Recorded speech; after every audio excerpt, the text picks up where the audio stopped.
In the book of John, reka twinjire mu gitabo ca Yohana chapter 2, chapitre ya kabiri, and let me read verse 23.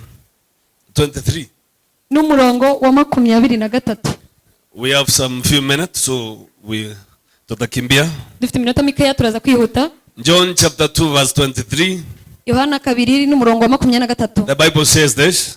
Bibiri iravuze, Now when he was in Jerusalem at the Passover feast, many people saw the miraculous signs he was doing and believed in his name. But Jesus would not entrust himself to them, for he knew all men. He did not need man's testimony about man, for he knew what was in a man. Igihe Yesu yari ari Yerusalemu mu minsi mikuru ya Pasika, abantu benshi bamwemejwe n'ibitangaza babonye akora. Nyamara Yesu ntiyabagirira icyizere kuko yarazi abantu bose.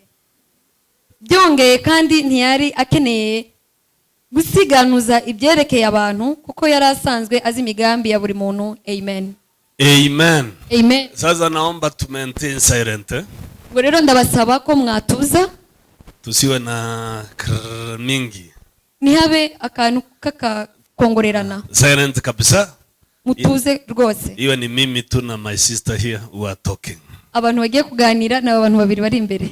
Amen. Amen. I want to say maybe two things. Ndashaka kuganira wenda nk'amagambo abiri. Because we don't have a lot of time. Kubera ko tudafite umwanya uhagije. Nataka kusema maybe mawili. Amagambo abiri gusa niyo nifuza kuvuga. Alafu turundi saa 8. Hama twongere kugaruka saa 8. Biblia inasema hivi. Biblia iravuga yuko wakati Yesu alikuwa kule Yerusalemu, igihe Yesu yari ari Yerusalemu, he attended the Passover feast. Yabashije kuba mu materaniro ya Pasaka. Alihudhuria Pasaka, sherehe ya Pasaka. Yabashije kuba mu birori bya Pasaka. Na Biblia inasema hivi. Biblia iravuga yuko katika Pasaka hiyo, mu gihe cy'iyo Pasaka, alitenda mambo makubwa. Yakoze ibintu bikomeye. Agatenda miujiza mingi. Yakoze ibitangaza byinshi na ishara mingi. N'ibimenyetso byinshi. Katika muda huo, muri uwo mwanya, na watu wengi waliokuwapo, abantu benshi bari baraho, wakamwamini. Baramwizera. Wakaamini ya kwamba yeye ni mwana wa Mungu. Bizera yuko iwe ari umwana w'Imana. Na wakajipeana kwake. Kandi babasha kumwiha. Lakini Biblia inasema hivi. Ariko Biblia iravuga yuko lakini Yesu katika upande wake, iwe mu ruhande rwe, akujipeana kwao. Ntabwo iwe yabihaye. Kwa maana alijua moyo wa kila mtu. Kubera ko we yarazi umutima wa buri muntu wese. Na hakuhitaji mtu yoyote. Kandi ntiyarakeneye uwo ari we wese amwambie kuhusu mtu yoyote, kugira ngo abashe kumubwira umuntu uwo ari we wese. Kwa maana anajua moyo wa kila mtu. Kubera Yesu azi umutima wa buri muntu wese. Jina la Bwana litukuzwe. Amen. Kumaanisha hivi. Bishaka gusigura. Unaweza kuamini. Urashobora kwizera. Na unaweza kuokoka. Urashobora gukizwa. Ujipeane kwake. Ukitanga kuri Yesu. Lakini yeye asijipeane kwako. Ariko Yesu we niyitange kuri wewe.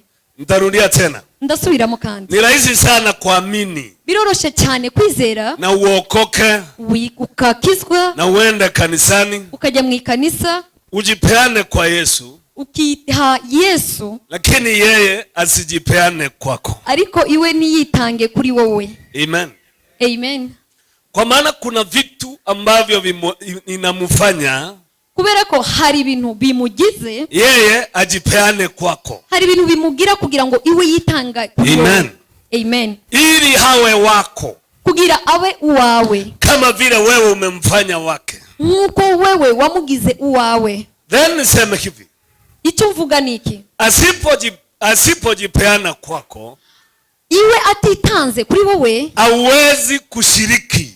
Ntabwo ushobora utamu.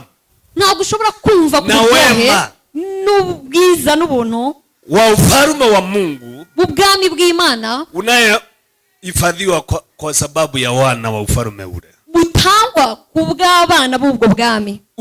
Asipojipeana kwako, iwe Yesu atitanze kuri wowe, kuna vitu ambavyo upewa wana hari ibintu bihabwa abana wa ufalme wa mbinguni abana b'ubwami bwo mu ijuru ambavyo hautaviona wewe udashobora kuronka na hautavifikia kandi ntushobora kubishikira katika maisha yako. mu buzima bwawe. So Mungu Imana ataanza kutembea nawe azatangura kugendana kama nawe vile anatembea na mtu mwingine, nkuko agendana n'umuntu wundi, na ataanza kushirikiana nawe azangera kandi agenderanira kama vile nawe anashirikiana na mwingine, nkuko agenderanira kwa n'abandi. maana hata ingawa umejipeana kwake, Nubwo ushobora kuba waritanze kuri yeye mwenyewe iwe hajajipeana kwako. ntabwo aritanga kuri wowe. Glory be to God. Amen.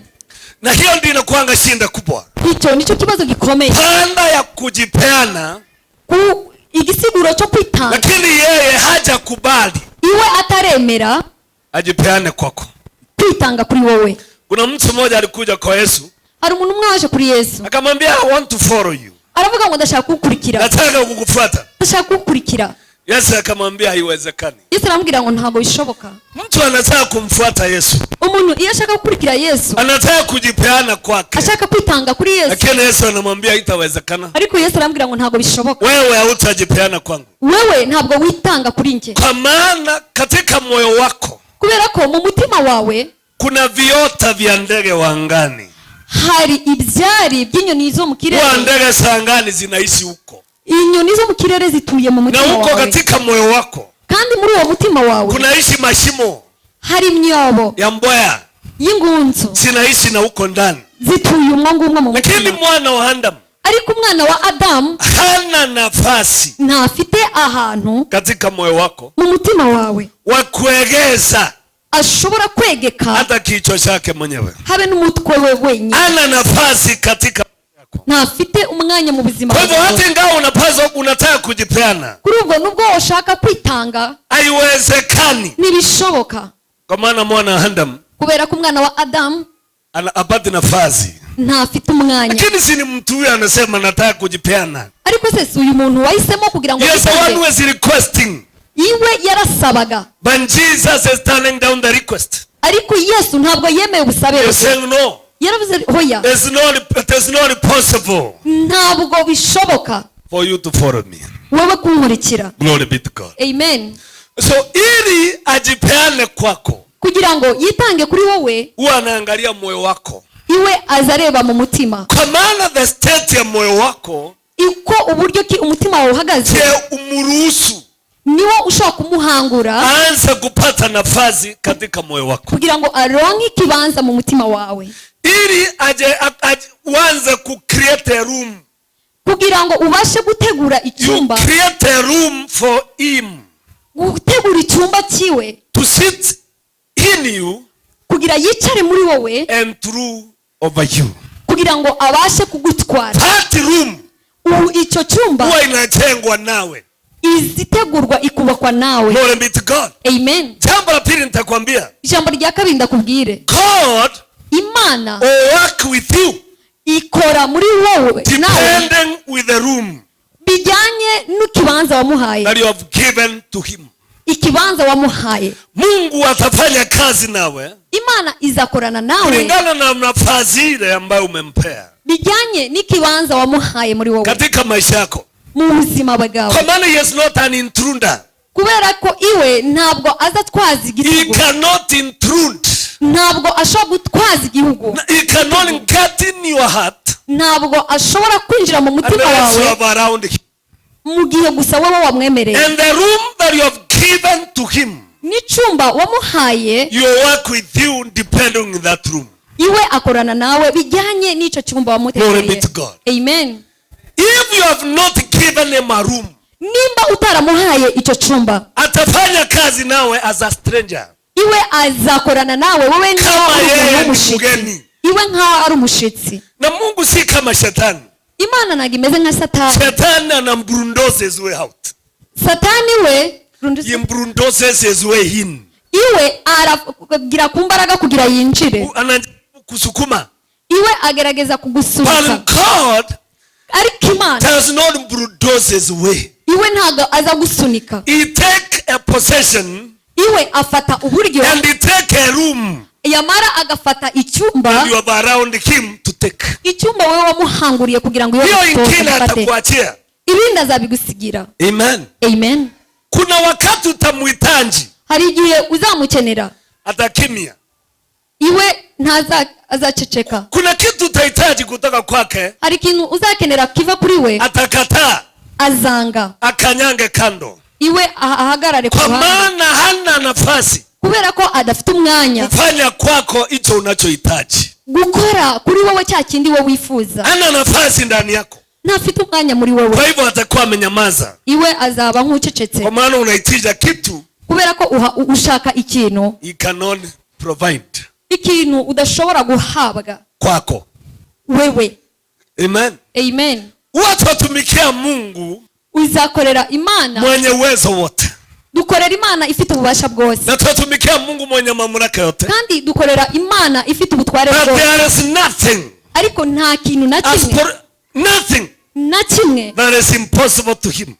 kidashoboka imbere ye. Hakuna kitu Mungu asiyeweza, nta kintu na kimwe Imana idashoboye. lakini Mungu ariko Imana ambaye anaweza kufanya kila kitu, ushoboye gukora ikintu cyose, ili afanye kila kitu kwako, kugira ngo akore buri kimwe cyose kuri it will wowe, depend with the room bigendana and the permission n'uburyo ki wamuhanguye, that will give him in yourself iyo uburenganzira wamuhaye muri wewe to work for you. kugira ngo abashe That's kugukorera. why niyo mpamvu he can heal this one arashobora gukiza na asiponye huyo.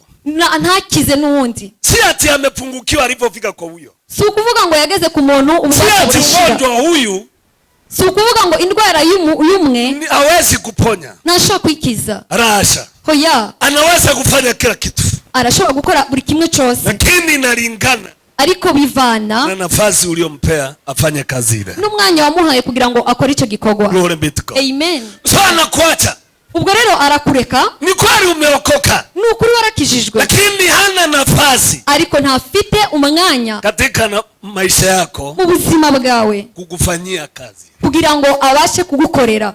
Glory be to God. Amen. Nimesikia wandugu hawa kitufundisha habari ya kukura, kumvisha abantu batubwiriza hejuru yo ya kurya, kuweza kuwa na maisha yenye afya through food. yego, batubwiye hejuru yo kugira ubuzima bwiza mu bijyanye n'imirire. Wanatufunza mambo mazuri na muwasikiza vizuri, mu by'ukuri batwigisha ibintu byiza kandi mubumve neza. Katika dunia ariko mu isi ina structure, mu buryo ipanzemo, sirio katika dunia uburyo ki ibintu bipanze mu isi, that opposes, hari ibintu opposes the well-being of a man. hari ibintu biri inyuma, Vitu vilio katika dunia ibintu biri mu isi ambavyo oppose, inasimama kinyume ibintu biri ya kuendelea vyema bipinga mu buryo bwo kugenderera neza ya maisha ya mwanadamu, mu buzima bw'umuntu. na vile vizuizi ibyo bintu rero bipinga vikiwa vinafanya kazi, iyo birimo gukora akazi, inahitaji Mungu pekee bishaka gusa Imana yonyine, abisukume. Imana yonyine ibisunike. Ili Mungu asukume, ariko kugira Imana ibisunike, inahitaji umpe nafasi kubwa, birasaba ko wamuhereza umwanya munini katika maisha yako. mu buzima bwawe. Praise the living God. Amen. Usipomruhusu, utamuhanguye, hawezi. Kuna kitu Paulo alisema kitu, hari ikintu Paulo yavuze kimwe, I think ni kitabu ya Efeso, ngira ngo ni mu gitabo cy'Abaefeso, wa Efeso somewhere, ahantu hamwe mu Baefeso alisema hivi, yaravuze, I think it's Ephesians chapter, let me read, check verse chapter 2 or chapter 3. ngira ngo ni Abanyefeso 3.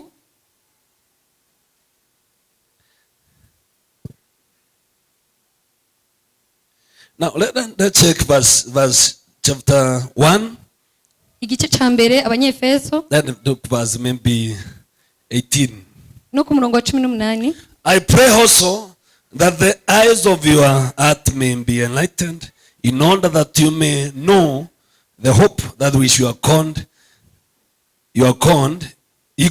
has conned you, the riches of his glorious inheritance in our saints, and incredible great power for us unbelief. That power is like a working of his mighty strength, which is exerted in Christ when he was raised, when he raised him from dead and seated him at his right hand in the heavenly realm, far above all rulers and authority, power and dominion, and every title that it can been given, not only, and God.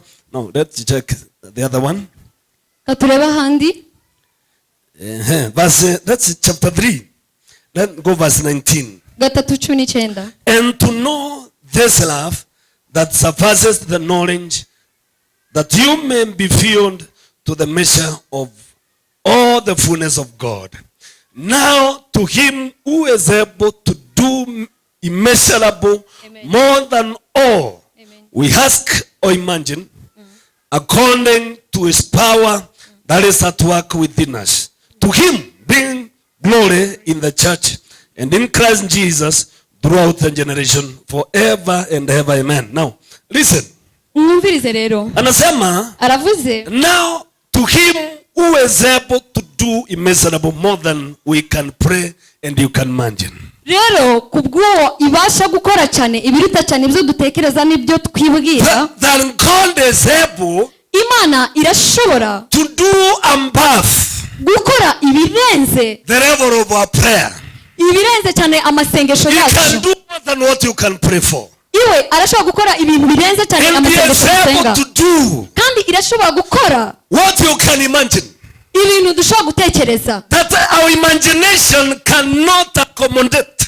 Yego. Ibitekerezo byacu ntibishobora cyane kujyana What God is able to do. mu bibyo Imana ishobora gukora. There is no man Nta mugabo n'umwe on the face of the earth hano mu isi that has a mind that can accommodate ufite ibitekerezo bishobora what kujyanirana God can do. mu byo Imana ishobora Meaning gukora. he can do many things. Bishobora kuvuga arashobora gukora ibintu And even byinshi. what you have never thought about it, he is able to. Yego arashobora no gukora ibyo wowe utaratekereza. And even what have not entered in your mind, Yego. God is able to do it. N'ibintu bitarashobora kuza no mu bitekerezo byawe. So yes, Imana irashobora great kubikora. God. Ni Imana ikomeye The cyane. Bible says, Bibiri iravuga according to his power mu bijyanye n'imbaraga ziwe that is working within us.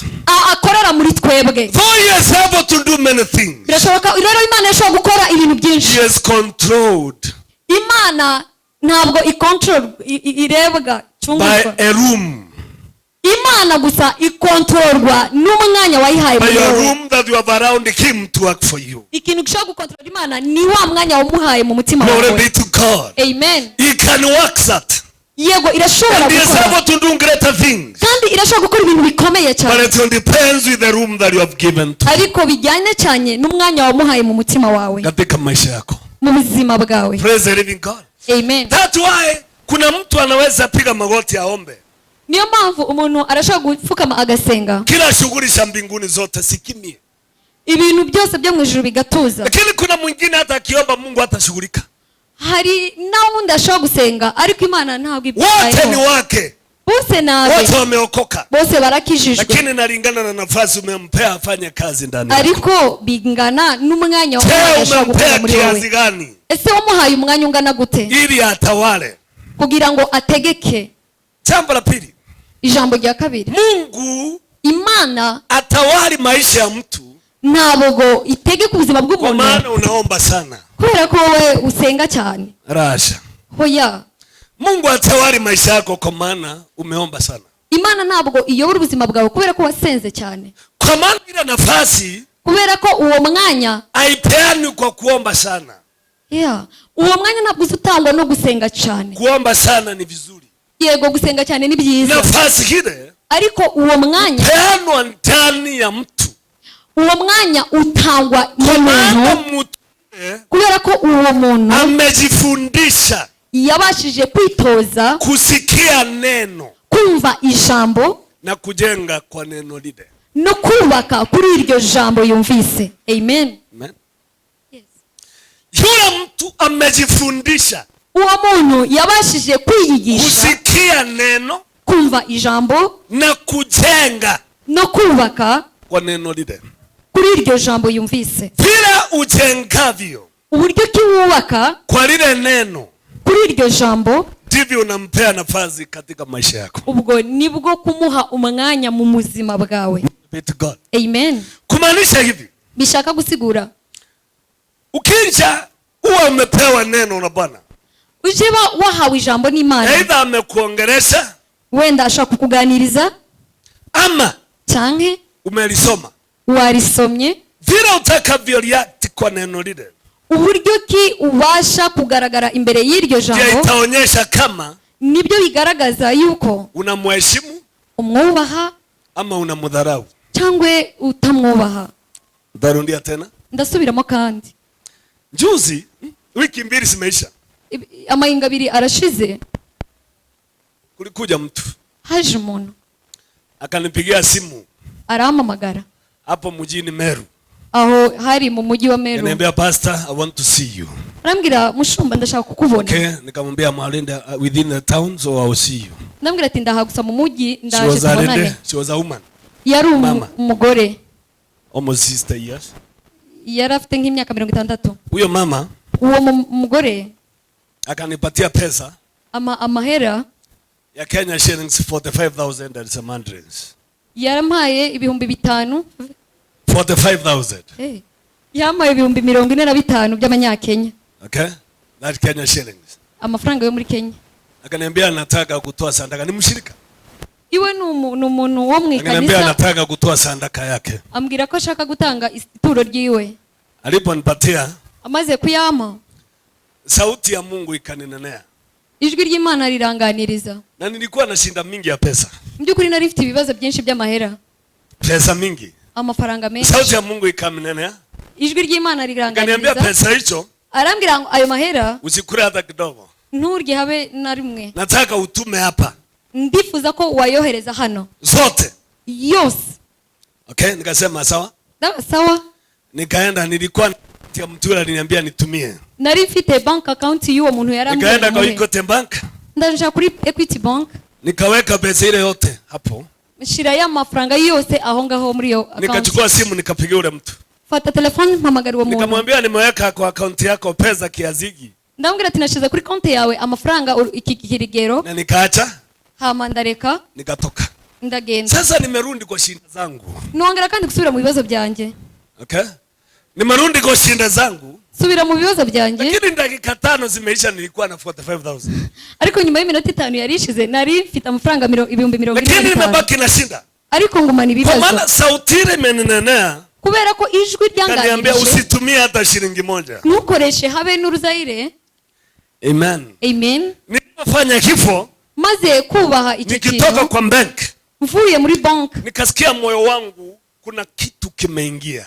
Yego. Numva mu mutima wanjye hari Nikasikia ikintu moyo wangu kinjiye. umejenga nafasi ingine ya Mungu kuingia ndani. Numva mu mutima wanjye hari ikindi kintu nubatse Sasa cy'Imana. niko na shinda ya pesa. Yego, mfite ikibazo cy'amafaranga. Nasikia kutoka moyoni kumetokea wimbo mpya. Ariko mu mutima numva haje moyo umejaa. Numva mu mutima wanjye neza. Ibyo bineza neza. Ikaoverpower zile shinda niko nazo. Ibasha kurenga cyane bya bibazo nari. Nikaanza kusikia hata sifikiria shinda zangu. Sinonge kandi gutekereza. Raha imeingia katika moyo. Ibyo bineza neza byinshi mu mutima wanjye. Amen. Amen. Jana hii. Ejo hashize. Pitia kwa huyu ndugu huyu hapa.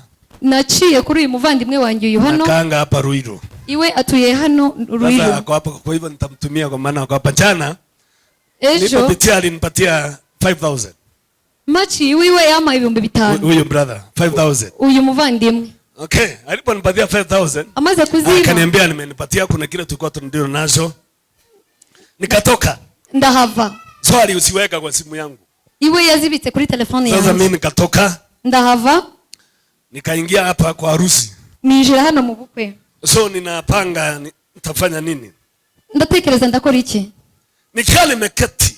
Igena nicaye. Mungu, sauti ya Mungu ikaninenea. Ijwi ry'Imana riranganiriza. Nikaniambia pesa hizo.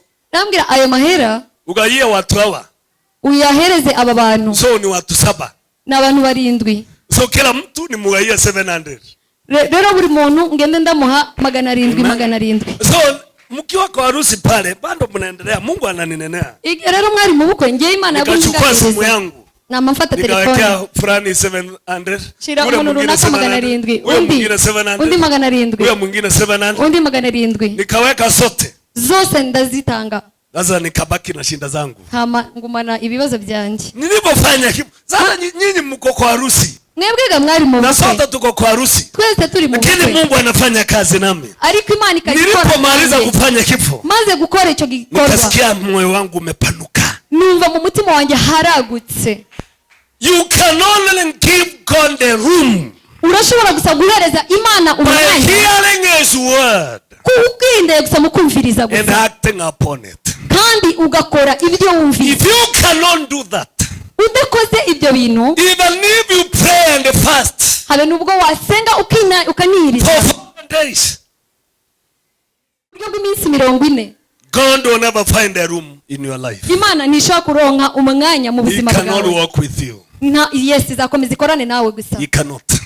Ntabwo ashobora. Glory be to God. Amen. Now listen to what the Bible says. Rero umviriza icyo Bibiliya ivuga. In the book of John, mu gitabo cya Yohana, chapter number 8. Igice cya 8. Chapter number 8, the Bible says this. Bibiliya iravuga mu gice cya 8 Yohana. Inasema hivi. Iravuga. That 42. 42. Jesus said to them, if God were your father, you would love me, for I have come from God, and now I'm here. I have not come on my own, but he sent me. Why is my language not clear to you? Because you are unable to hear my word. Now let's go 47. Reka tugende kuri 47. He who belongs to God, amen, hears what God says. The reason you do not hear is that you do not belong to God. Amen. Simple. He who belongs to God, abantu bose bakomoka ku Mana, hears what God says. bumva ibyo Imana Then he ivuga. is telling them, the reason you don't hear impamvu utumva is because you don't belong to God. ni ukubera ko wowe udakomoka ku Mana. Where? I will say it again.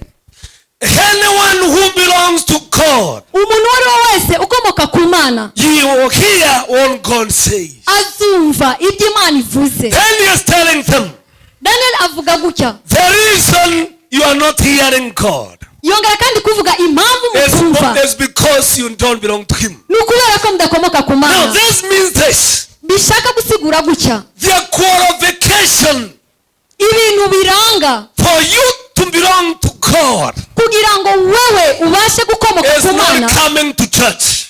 Ibyo bizo ntabwo biva And it's not singing Gisirimba. ntabwo biririmbwa mu The gisimba. qualification for you Ibintu byemeza to neza belong wowe to God kugira ngo ube ukomoka ku Mana is to hear God. ni ukumva Imana. Amen.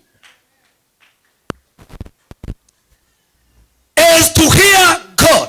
Ni ukumva Imana. If you cannot hear God, uramutse utumvishije Imana, it means automatically birashaka gusigura aho you don't belong to him. muri uwo mwanya ntabwo ukomoka kuri yo. Bishaka He kuvuga does not own you. ntabwo agufite. God does not own you Ntabwo Imana igufite as his property. nk'ubutunzi bwayo. Amen. He does not own you. Ntabwo igufite Even if you nk'ubutunzi. say I belong to God Nubwo wavuga ngo wowe uri and I'm a Imana born again Christian, kandi wowe wavutse ubwa kabiri uri if you umukristo, cannot hear nimba koko utumva God, Imana, you don't belong to God. ntabwo wowe ukomoka ku Mana. We don't belong to God by working for God. Ntabwo ushobora gukorana n'Imana mu gihe utava We ku don't Mana. belong to God because we work for God. Yego, ntabwo twebwe dukomoka ku Mana kubera ko dukorera Imana. We don't belong to God because we preach. Ntabwo dukomoka ku Mana kubera ko tubwiriza. We don't belong to God because we pray. Ntabwo dukomoka ku Mana kubera ko We dusenga. don't belong to God because we build church from God. Ntabwo twebwe turaba Imana kubera ko tubarizwa mu We itorero. belong to God Twebwe turaba Imana because we can hear God. kubera ko dushobora kumva ijwi ry'Imana. Because anyone who hears him. Kubera ko umuntu wese So umwumva. Jesus is telling, he who belongs to God, Umuntu uwo ari we wese ukomoka ku Mana, he hears what God says. iwe yumva ibyo Imana ivuga. And the reason you don't hear is that you don't belong to him. N'impamvu mutabasha kumva nuko mwebwe mutaraba Imana, mudakomoka ku Mana. Glory be to God. Amen. One of the things you have to work hard for, ikintu kimwe mushobora gukoraho cyane, ni kuleta moyo wako mahali inaweza kusikia. ni ukuzana umutima wawe ahantu ushobora kumva. That's one of the assignments that you work hard. And let me tell you, iyo niyo devoir ushobora gukora. Reka mbabwire, if you cannot hear God today, nimba udashaka kumva Imana uyu munsi wa none, even when the trumpet will sound, you will not hear. nubwo impanda zavuga mu by'ukuri ntushobora Because if you are deaf today, nimba ushobora that you cannot hear God today, nimba udashobora kumva Imana uyu munsi, when the trumpet will sound, you will not hear. nubwo impanda zavuga ntushobora kumva. And anyone who will not hear the sound of the trumpet, kandi umuntu uwo ari we wese udashobora kumva ijwi ry'impanda, you will not resurrect again. ntabwo azongera kandi kuzuka ukundi. Anyone who will not hear the sound of the trumpet, umuntu uwo ari wese udashobora kumva ijwi ry'impanda, he is counted for destruction. uwo nguwo rwose karabara mu buryo butambutse. But if you cannot hear God today, ariko nimba ushaka kumva Imana uyu munsi, how will you hear the trumpet? nimba utumva Imana uyu munsi, ni gute wakumva impanda? If you cannot hear him today, nimba udashaka kumwumva uyu munsi, let me show you. reka mbereke Shida kubwa tulio nayo, ikibazo gikomeye dufite. si ati hatuja kuokoka. si ukuvuga ngo ntabwo Shida turakizwa. kubwa tulio nayo, ikibazo gikomeye dufite is a rebellion. ni ukugoma. The rebellion that is seated in our heart ni ukugoma kuba mu mitima yacu against the truth. kutugomera ukuri. Amen. Amen. My brother, wewe niliona uko na mtoto mdogo nabonye ufite umwana mutoyi. Biblia inasema hivi, Biblia iravuga yuko mtu akikufanyia mabaya, umuntu nagukorera nabi, umufanyie mema, umugirire neza. Okay? Kwa maana hiyo ni kama kumwekelea makaa ya moto, kubera ko niko gufata amakara y'umuriro katika kichwa chake, ukayashira ku mutwe wiwe. Ngoja nikuulize, reka ndakubaze, mtu akija kufanyia mabaya, umuntu naza akakugirira nabi, unasikia kumfanyia mema? ese uzawumva kumugirira neza by'ukuri? Tunaongeanga ukweli, yaani vile unasikia moyo wako, nk'ukuntu wumva mu unasikia moyo wako, unasikia kufanya mema. ese iyo nakugiriye nabi ujya wamwitura ibyiza, unataka kumfanyia mabaya, uhita wumva mu mutima wawe ushaka kumwitura ibibi nawe, ili asikie hicho umesikia, kugira ngo nawe yumve icyo nawe we wumvise. Lakini Biblia inasema, ariko Biblia iravuga usifanye hivyo. ntugakore uko. Sawa? Usifanye? Ntugakore uko. Kumaanisha, bishaka gusigura, ukiona you cannot implement that simple word, nimba wumva ko udashobora gukora iby'iryo jambo nk'uko Biblia, inamaanisha moyo wako irasigura ko umutima wawe hauwezi kusikia. ntushobora kumva Hicho kimeneno moyo wako hausikii. icyavuzwe umutima wawe ntucumva. Ina kingine kisikia, umutima wawe ahubwo wumva ibindi, na isikii hicho Mungu ameshasema. ariko ntushobora kumva icyo Imana Tena Bible yavuze. sema vengeance is to God. kandi Biblia iravuga ngo Kulipisha ajili ya Mungu. kwishurira umuntu ibibi birekera Imana. Usijilipishie. ntuzakore ikibi ukicishura mugenzi wawe. Amen. Lakini ni wachache mno. ariko ni bake babyumva babyubahiriza. Lakini ni wachache mno. ni abantu bake. Ukimfanyia mibaya, iyo umukoreye nabi, asitafuta vile atalipisha, iwe ntashake kuguhorera katika maisha yako. Kumaanisha neno hile bishaka kuvuga iryo jambo linalonenwa bivugwa aliingia moyoni mwako, ntabwo ryinjira mu mutima wawe. moyo wako haisikii. umutima wawe ntiwumva, Na kama moyo wako hausikii, na kandi ni mu mutima wawe utumva, inakwambia you don't belong to God. ishaka kuvuga wewe ntabwo uri uw'Imana. Glory be to God. Amen.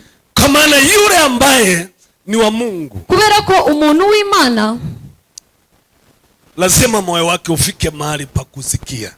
ni byiza ko umutima wiwe ugera ahantu ashaka. Ukisha soma neno, umaze gusoma ijambo, let me say this, reka mbabwire Biblia kila iravuga, mtu tuna njia tunayekosea Mungu nayo.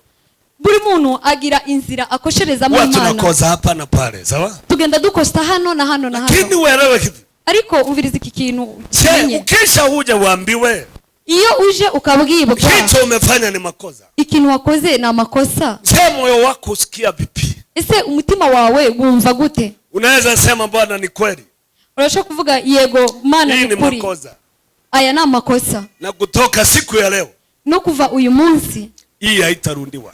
iki kintu ntago nzongera kugisubira. Huyo ni mtu moyo wake, uwo ni umuntu mu mutima we unasikia. yumva.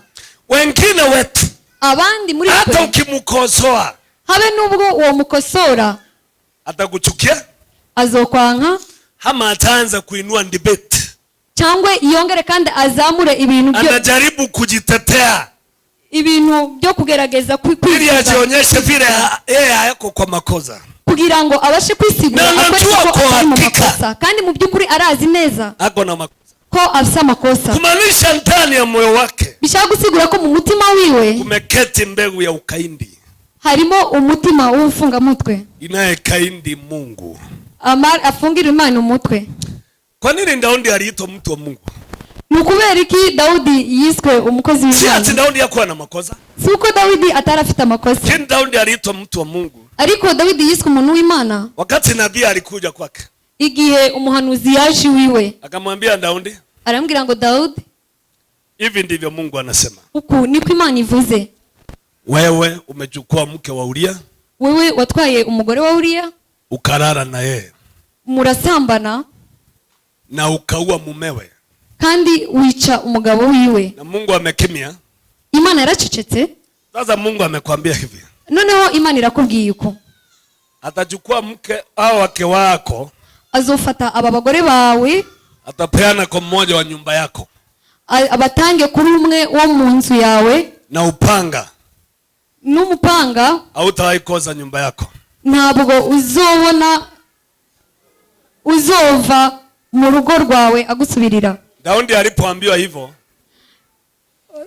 Daudi amaze kumva ayo makuru, alirarua nguo zake, yabashije kwambura, gushishimura imyenda ye, akainama mbele za Bwana, yunama imbere y'Imana, akasema, Mungu, aravuga, Mana, ni mbele yako nimefanya makosa, imbere yawe niho nagucumuriye, na ninajua unatafuta ukweli ndani yangu, mu by'ukuri ndazi ko uri gushakisha ukuri muri nge, haupati, ariko nta kuri uri kubona mu mutima wanjye. Lakini nakuomba kitu moja, ariko ndagusaba ikintu kimwe, usiondoe roho wako juu yangu, ntugakure umwuka wawe kuri nge, na usiondoe utamu ya wokovu, kandi ntugakure ibyiza by'agakiza, lakini umiminishie damu yako na unioshe nayo. Ariko ndagusaba kugira ngo umishagiraho amaraso yawe kandi unyeze nayo maraso. Moyo wake, umutima we, unasikia, warumvise. Asikiae kifo, uwumva uko, it belongs to God, n'uw'Imana. Amen. Amen. Amen. Kuna mfalme anaitwa Asa. Hari umwami witwa Asa. Asa aliletwa kuongoza na Mungu kwa sauti ya unabii, iwe yazanwe n'Imana kuyobora, na Mungu akamwambia vile atakavyofanya, kandi Imana yamubwiye uburyo kesha gukora. Asa akafanya.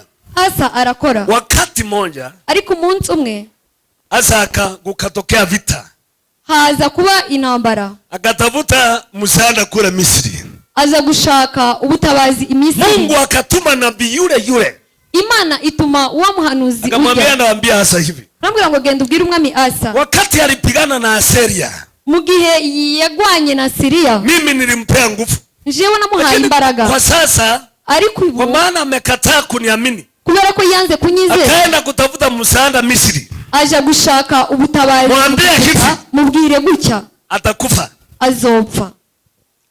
Asa alipoambiwa, Asa amaze kubwirwa gutyo, aliita askari wake, yahamagaye ingabo ziwe, akamwambia, tukweni hii mtu, aravuga, mufate uyu muntu, mufungieni gerezani, mumushire mu buroko. Akafunga nabii, bafunga umuhanuzi. Shinda yake ni nini? Ikibazo cye cyari iki? Moyo wake hausikii. Umutima we ntabwo wabasha kumva. Moyo wake umefunga. Umutima we wari wazibye. Hausikii. Ntabwo ushaka kumva vile Mungu anavyosema. Uburyo Imana ivuga. Ule moyo ukafunga. Ujya mutima warazibye. Kwa hakika alikufa. Mu by'ukuri yarapfuye. Si kwanza hakutenda dhambi kubwa kama ya Daudi. Kandi Asa ntabwo yakoze ibyaha byinshi nk'ibya Daudi. Dhambi ya Daudi ilikuwa kubwa. Ibyaha bya Daudi byari byinshi. Kwa maana yeye alilala na mke wa mtu. Iwe yasambanyije umudamu w'abandi na akaua mwenye bwana. hama yica n'umutware w'uwo mugore. Dhambi yake ilikuwa kubwa sana. Ariko uwo nguwo wengine wenu wamjafanya hivyo isipokuwa hata wengine hapa wamelala na wake watu. Hari abantu batarakora ibyo ariko hari n'abandi bagiye babikora hano muri twe. Lakini at least huja uwa mwenyewe. Ariko byibura wakoze icyaha ariko nta urica. Lakini Daudi alilala naye na akaua mwenyewe. Ariko Daudi yajyamanye n'umugore w'abandi yica n'umutware we. Amen. Amen. Lakini wewe watu ukiambiwa ni makosa unafanya unaanza kujitetea. Ariko wewe nubwo bakubwira ko ari amakosa ugerageza kwivuganira. Nibyo ukora ari amakosa. Unaanza kujiuliza wewe nani alikufanya pastor wangu? Ugatangira kubaza wewe ninde wakugize umushumba wangu? Sasa wewe nani alikufanya mwangalizi wangu? Wewe ninde wakugize umuntu agenzura? Ile ninafanya is my choice. Ibyo nkora na mahitamo yanjye. Sasa shinda si hata hicho unafanya. Ikibazo si cyo wewe wakoze. Shinda kubwa ni ya kwamba moyo wako hausikii. Ikibazo gikomeye nuko umutima wawe kila kitafanya ukufe. Ni gituma wawe ufa. Hata si hizo unafanya. Si cyo ukora. Kila kitafanya ukufe. Igituma wawe ufa. Kwa moyo wako hausikii. Nuko umutima wawe utumva. Yes.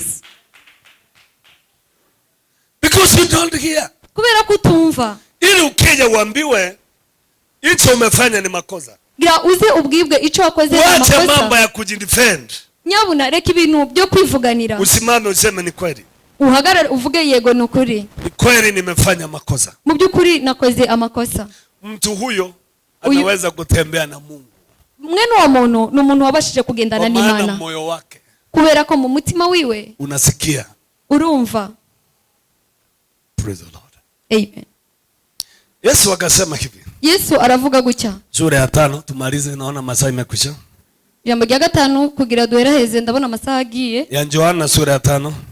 Yohana igice cha 5. 24 anasema. 24 haravuga. I tell you the truth. Whichever hears my word and believes him who sent me has eternal life and will not be condemned. Amen. Amen. Anasema I tell you the truth. Haravuga ngo ndababwira ukuri yuko. Whichever hears my word. Umuntu wese ufite ijambo ryanje and believes in the one who sent me. Kandi akizera n'uwantumye. He has eternal life. Iwe afite ubugingo bw'iteka. And will not be condemned. Kandi we ntazacirwaho iteka. Condemnation ni kumaanisha. Gucibwaho iteka birasigura. You will not be subjected to judgment. Ntabwo uzajyanwa mu gucirwaho iteka. You will not be condemned. Ntabwo utaondolewa the penalty. Okay. Nta rubanza rukuriho. Utaondolewa the penalty of death. Uzokurwaho urubanza rwo gupfa. The penalty of death itakuwa imeondolewa kwako. Urubanza rw'urupfu ruzaba rwagukuweho. Now kumaanisha hivi. Bishaka gusigura gutya. The penalty of death. Urubanza rwo gupfa. Iondolewe kwako kwa maana uliokoka. Ibashe gukurwa kuri wowe kubera ko wakijijwe. The penalty of death. Igihano cy'urupfu. Uondolewa kwako baada unaanza kusikia. Ntabwo ikugwaho kuri wowe kubera ko wakijijwe ahubwo ikugwa kuri wowe kubera ko utangiye kumva na kuamini no kwizera. Sasa kuamini, kwizera rero wandi pale kuamini, kwizera rero is to implement, nukubasha gushira mu bikorwa cyangwa gukora, gufanya kazi na hicho, gukora akazi n'icyo kintu. Nikupe mfano. Reka ndaguhe akarorero. Unaweza kuwa umesaliwa katika nyumba, birashoboka ko ushaka kuvukira mu muryango ambaye inaua watu wake wanakufa mapema. Uwo muryango abantu babo barakenyuka. Wakifika miaka 30 wamekufa. Bageze imyaka 30 bagapfa. Wakifika miaka 50 wamekufa. Bageze imyaka 50 bagapfa. Unaweza kuwa umesaliwa katika nyumba ile. Birashoboka ko ushaka kuvukira muri uwo muryango. Maneno nyumba hiyo. Ariko muri uwo muryango ina neno la hukumu. Ifite ijambo ry'iteka. Inayehukumu familia hiyo kwa mauti. Ishobora guciraho iteka umuntu ku rupfu, urubanza ku rupfu. Ukishaokoka, iyo umaze gukizwa, ili hukumu hiyo iondolewe juu yako, kugira ngo urwo rubanza ruve kuri wowe, wewe utapitishwa. Nuko wewe ubasha gushutswa. Si kwa maana tulikuja kuomba kwako. Ntabwo ari uko tuba twaje kugusengera. Si kwa maana tulikuombea. Ntabwo ari uko tuba twagusengeye. Rasha. Oya. Hukumu ambazo ziko juu ya watu, urubanza ruri ku bantu, uanza kuondolewa kwa watu, rutangira gukurwaho ku bantu. Wakati watu wale, mu gihe bari abantu, mioyo yao inaanza kusikia neno lile, imitima yabo itangiye kumva ririya na jambo wanaanza kujenga kwa neno hilo. bagatangira rero no kubaka Vile iryo jambo. ujengavyo, uburyo ki ugenda wubaka hukumu ile inarushwa kwako. rwa rubanza rugenda Ndio Paulo anasema hivi. Ndio Paulo anasema hivi. Paulo rero akavuga atya Kwa Warumi, mu gitabo cy'Abaroma, we are not condemned. ntabwo twaciriweho Sisi tuliamini Kristo. twebwe twizeye Kristo, We are not under condemnation. ntabwo turi munsi yo gucirwaho Kwa maana iteka. tumevuka kubera ko juu ya twarengejwe condemnation. urubanza Lakini yule rw'iteka. ameruka juu ya condemnation. ariko wa wundi wabasha kurenzwa Si kwa urubanza maana uko kanisani. si uko ari mu Kwa rusengero, maana baada ya kufika kanisani nuko mu nyuma yo kugera mu rusengero unaweza kusikia urashobora kumva na unaweza kujenga na hicho uliosikia. kandi urashobora no kubaka ushika kuri icyo wumvishije. Amen. Hata ingawa kitakuuma, habe nubwo gishobora kuba kikubabaje, unaweza kujenga nacho. urashobora kubaka na Si yule ampendaye. uwo nguwo ntago akunda Imana. Anipendaye umuntu akunda Imana ni aliye na sheria zangu nufite amategeko y'Imana na kuzifuata. kandi akazikurikiza. Nani akasema huyo aravuga uwo atapendwa na Baba. azakundwa n'Imana. Kumaanisha Baba bisigura data hakupendi wakati uliokoka.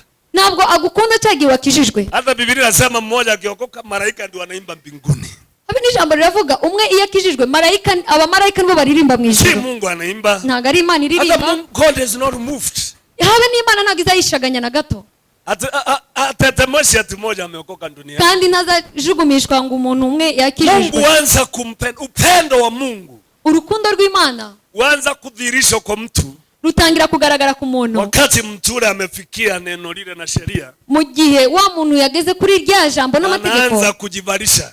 atangira kwiyubaka kwiyambika Mungu agaciro. anasema napenda huyo. icyo gihe nicyo igihe Imana ivuga ngo uyu ndamukunze. Amen. Amen. Anaacha wengine anasema huyo ndio ninapenda.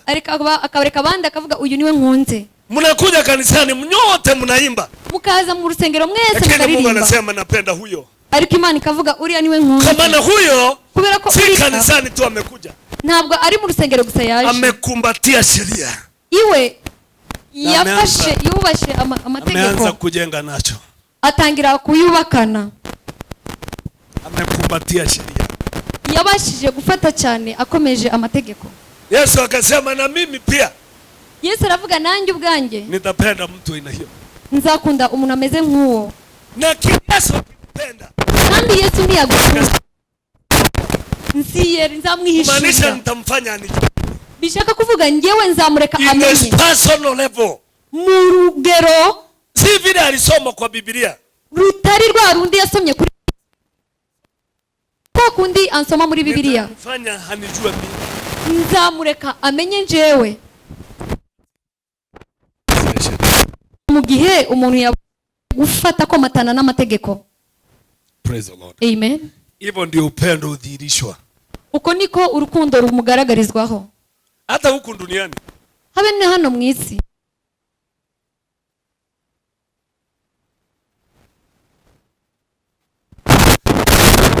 Semanzi simama. Umeolewa vile umeolewa vile huku simama. hagarara. Ukiona umevaa hivyo lazima wewe mama, si ndio? nimubona yambaye kuri yiyambitse biba bisiguye ko ashatse kubera ko abakobwa kubigendana n'imico. Unaona vile amevaa. nimubona ko uyu nguyu yambaye gutya. Wewe ni mchana, si ndio? Yes, uyu nguyu ni umukobwa. Ukiolewa utavaa vile? ni waba umugore uzambara kuri. Nakuuliza wewe ukiolewa utavaa? Yes, I will. Oh good. Sasa ukiona amevaa hiyo sasa mchana. Ngoja nikuulize. Bwana yako ako wapi? Reka ndakubaze umutware wawe ari hehe? Simama. Na wewe haguruka. As a very good couple. Very smart couple. Nurugo rwiza rukeye. Munaingiana, sema amen. Sasa ngoja nikuulize. Murajyaniranye. Ukimtuma bwana yako, umutumye umutware wawe Nairobi, agende mu mujyi, akuletee kitu, akuzanira ikintu, agende, akija njioni muulize, azije nimugoroba umubaze, kitu kile nigutuma kiko wapi? cya kintu nagutumye kirihe? Akwambia sikununua. Akubwira ngo ntabwo nigeze nkigura. Unasikia aje? Ese wiyumvute? Anasikiaje? ntabwo nishima. Afurahi. Afurahi. Kule kufurahi ni nini? Sasa wacha hiyo kufurahi. Kuna kitu nataka usikie. Reka turekane n'ibyo kwishima, hari ikintu nifuza ko wumva. Hicho anasema anasikia vibaya. Icyo avuze ngo ntago yimva neza. Kitu kitatendeka katika moyo wake. Ni ikintu gikorerwa mu mutima we. Moyo wake, umutima we utaondoka kwake. Umuvako. Moyo utaondoka. Umutima uramuvako. Vile wanapaswa kushikana wawe kitu kimoja. Uburyo ki bashobora kuba binjirana bari nk'umuntu umwe. Kutakuwa na ngapu. Kuraboneka igihanga. Kwa maana upendo, kubera yuko urukundo ujengwa na reactions. Gubakwa n'ibikorwa na actions. Gubakwa. Upendo ni kujenga ujengwa. Uko urukundo ruragenda rwubakwa. Hiyo vitu vingine mlikuwa nayo mnasema ati ninapokuona sirari. Sasa hiyo achana na hiyo vituko. Byo bintu mwavuga ati iyo ndakubona sinsinzira. Ibyo tumubona cyane nabyo. Hiyo ni emotion. Aha, ayo namaranga mutima ntago ari urukundo. Ati nikikufikiria sirari. Hiyo ni uongo, maana tunalana unaota. Ndagutekereje ntabwo nsinzira. Icyo ni kinyoma, uraryama ugasinzira kandi ukarota. When I remember of you I don't eat. Sasa hiyo achana na hiyo vitu. Uvuga ati ngewe rwose iyo mbashije kugutekereza sinsinzira. Ibyo turekane nabyo. Na hiyo unakaa ukimwandikia tu message. Unajua mkeo ni court shape. Ako wapi yule ako court shape tulimwona alienda ule alisimama hapa. Amenda. Sasa hiyo ndio ungesikia wakati murianikenji si Esige mwarimo muvugana. Message hi. Nimwaguma mwandikirana muraho. I miss you. Ndagukumbuye. Lakini sasa hizo message zinakujanga sasa. Yeme, kwa butumwa bwarakomeje. Sasa kutoka dakika hiyo kuva rero muri uwo munota kitu hicho kitaondoka. Icyo kintu gikugwako. Kama mtaishi pamoja. Nimba muzabana hamwe. Lazima mjenge upendo ndani. Ni byiza rero ko mwubaka urukundo indani. Kugira ngo ibashe komatanisha imitima. Wacha nikwambia shindire tuko nayo. Reka ndababwira ikibazo dufite. Tuna watu wengi wanalala kitanda moja. Hari abantu benshi baryamana ku buriri bumwe. Lakini hawako pamoja. Ariko batabana hamwe. Mioyo yao haiko pamoja. Imitima yabo ntabwo ibana. Mmoja ako kule. Umwe aririya. Mwingine ako hapa. Undi aririya. Kwa hivyo watu wakifanya pamoja. Walale pamoja. Mu gihe abantu baryamanye hamwe. Na wafanye mapenzi pamoja. Babashe kubana mu rukundo. Mwicare. Kula kufanya mapenzi itakuwa kama ni struggle. Kwa kubana mu buryo bw'urukundo bibi bibazo. Ni kama anateza bibi yake. Biba nk'ibibazo. Na mzee anasema mama anamchokeza. Kandi n'umubyeyi akavuga ko umutware wiwe afugora. Sasa ukiingilia familia hapo utakuta complaint nyingi. Rero iyo winjiriye ahangaho usanga harimo ibibazo byinshi. Sasa hiyo tutaongea kwa couples. Ibyo rero tuzabiganira. Ili tuache n'abashakanye. Kama Karimu tuache wale wajaolewa si ndio? Hama rero tureke abandi tabareba. Tubakishe tuache asapu. Asapu ni vijana si ndio? Tuache asapu tuongeleshe hao wameolewa. Tuzoreka asapu. Unasikia story mingi ndio na watu wengi. Numvishije amakuru menshi na watu wengi. Baraka nkorana n'abantu benshi. So unaona watu wanatembea pamoja. Ubona abantu bagendana hamwe. Lakini hawako pamoja. Ariko batabana. Na nyumba zile zinashinda kubwa. Nizo nzu. Hivyo ndivyo tunavyoishi na Yesu. Uko nyene niko tubana n'Imana. Hajawahi pata nafasi katika mioyo yetu. Ntabwo arigera aronka umwanya muri twebwe. Hajawahi pata nafasi. Ntabwo arigera aronka umwanya. Na kama ana nafasi. Na kandi nimba adafite umwanya. Kuna vitu utahitaji na utavipata. Hari ibintu uzokenera ariko utazoronka. Katika maisha yako. Mu buzima bwawe. Kuna vitu utahitaji. Hari ibintu uzokenera. Hautavipata. Ntabyo uzoronka. Napendezwa na ndugu mmoja nikimaliza. Ndangiza nashimishwe n'umuntu. Ndugu huyu is an American preacher. Uyu muntu ni umunyamerika abwiriza. Wezi walikuja kuiba kwake. Abizi baje kwiba iwiwe. Walikuja kuiba kwake. Baje kwiba iwiwe. Wanapokuja usiku. Bamaze kuza mu ijoro. Wanasema. Baravuga. Wanakuta hapo kwake. Basanga aho hantu iwiwe. Kuna ukuta. Hariho igisika. Umefika mbinguni. Igisika kigera mu ijoro. Kwa hivyo wanajaribu njia ya kuingia hawapati. Batangura gushakisha inzira yo kwinjira barayibura. Wakija mchana. Baje kumanywa. Hakuna ile ukuta. Icyo gisika ntibakibona. Wakija usiku. Ariko baje ninjoro. Anakuta ule ukuta. Icyo gisika barakibona. Wakaambiana tutaingia mchana. Baravuga rero tuzinjira kumanywa. Kwa maana usiku haupati njinzi. Kubera ko ninjoro ntubona uburyo. Wakakuja mchana wakaingia. Baraza kumanywa barinjira. Wakakuta mumbiri ameketi hapo nje.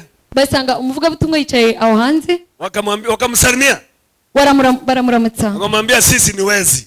Baravuga twebwe turabibye. Na siku kama ine tumejaribu kukuiba kila siku na tukashindwa. Kandi tumaze kugerageza inshuro enye zose tuza kukwiba bikanka. Na sasa noneho tumekuja leo. Twaje uyu munsi Lakini hatutakuiba. Ariko ntabwo turi bukwiba. Lakini sisi ni wezi na hii ni mabunduki, wagayaga mabunduki chini hapo. Ariko twebwe turabibye n'inkota n'intwaro bari bazifite bazishiraho hasi. Akawauliza. Arababaza. Kwa nini mlijaribu kuniiba na mkashindwa? Kubera iki mwagerageje kunyiba murananira? Sasa wakamwambia hiyo ndio maana tumesema hatutakuiba. Ibyo baramubwira ati iyo mpamvu yatumye tutakwiba. Tunataka utueleze vizuri. Turashaka utubwire neza. Aya, akamwambia ulizeni. Ngaho ni mumbaze. Akamwambia tumejaribu tukija kila usiku. Aravuga twaragerageje muri giye tuje nje hapo. Dusanga aho hanze. Nyumba yako imezungukwa na ukuta unafika mbinguni. Inzu yawe izengurutswe n'igisika kigera mu ijuru. Ukija mchana ule ukuta huko. Iyo tuje kumanywa dusanga cha gisika kidahari. Tumekuja utuambie. Noneho twaje ngo tubwire. Ule ukuta unajenganga saa ngapi na unamomoanga saa ngapi? Ese cha gikuta ucubaka ryari ukibomora ryari? Kwa maana wewe kubera yuko wewe katika dunia mwisi you are one of the person who is secure than the president. Urumwe mu bantu bafise uburinzi gusumba the president wanauawa. Kubera ko aba president kenshi lakini wewe security ulio nayo. Ariko wewe uburinzi ufite hauwezi kuuawa. Ntabwo ushobora kwicwa. Ule mumbiri akacheka. Wamuvuga butumwa araseka. Akamwambia hiyo ni rahisi sana. Aravuga ibyo bintu birorosha cyane. Akamwambia hiyo ni kupea Yesu nafasi. Aravuga ngo ibyo ni ukumuhereza Yesu umwanya. Katika maisha yako na kila kitu igeuka. Mu buzima bwawe no mu buri kintu. Wale Yesu akamwambia hivi. Kama kuokoka. Ababibyi baramubwira nimba ari ugukizwa. Unaweza fanya hivi. Gushobora gukora mwene na mtu alindo kiasi hicho. N'umuntu umeze nkuko. Hata sisi tunahitaji huyo Yesu. Mtu alindo kiasi hicho. N'umuntu akarindwa muri ugo gwego. Hata sisi tunahitaji huyo Yesu. Natwe turifuza uwo Yesu. Wakaokoka kutoka mahali pale. Barakizwa kuva aho. Maana walikutana na mtu. Kubera ko bahuye n'umuntu ambaye uwezo wa Mungu unamzunguka. Umuntu arindwa n'ubushobozi bw'Imana. Lakini ausumbuku hivyo kwa maana umeokoka. Ntabwo uzunguko gutyo kubera kukijijwe. Basi amepata nafasi katika moyo wako. Ni ngombwa Yesu abafite umwanya mu buzima bwawe. Ili aanze kujenga namna hiyo. Kugira ngo atangure kubaka mwene ako kagero. Napendeza na mubiri wanaita Smith Gosworth. Nkundishwa n'umukobwa wanasema. Iwe yaravuze. Ungeingia nyumba yake wakati wa maombi. Winjiye mu nyuma yiwe mu gihe cy'amasengesho. Unabeba newspaper. Ugenda utwaye ikinyamakuru. Newspaper, gazeti. Ikinyamakuru. Alikuwa anakuambia acha hiyo gazeti huko nje. Yarakubwira urekane n'ikinyamakuru hanze. Ayingi kwa nyumba yangu. Kubera nago yinjira mu nzu yanjye. Imeandikwa uchafu na huko ndani. Kubera ko biranditswe ngo umwanda ugume hanze. Imeandikwa vitu vya uongo. Kuko byanditswemo ibintu by'ikinyoma. Ingiangi vitu vya uongo. Kandi mu nyuma yanje ntabwo hinjira ikintu cy'ikinyoma. Weka huko nje. Izo cyo cy'amakuru kireke hanze. Ukimkuta anaenda maombi. Iyo umusanze yagiye gusenga. Atakwambia ingia. Azokubwira winjire. Lakini ariko usiongee. Nuvuge. Anakwambia enda piga magoti pale. Arakubwira genda ufukamiriya. Uombe dakika 30. Usenge iminota 30. Si ati ulikuja na maombi, ulikuja kumuomba kitu. Sukuvuga ngo anakwambia muda usio kuongea na watu.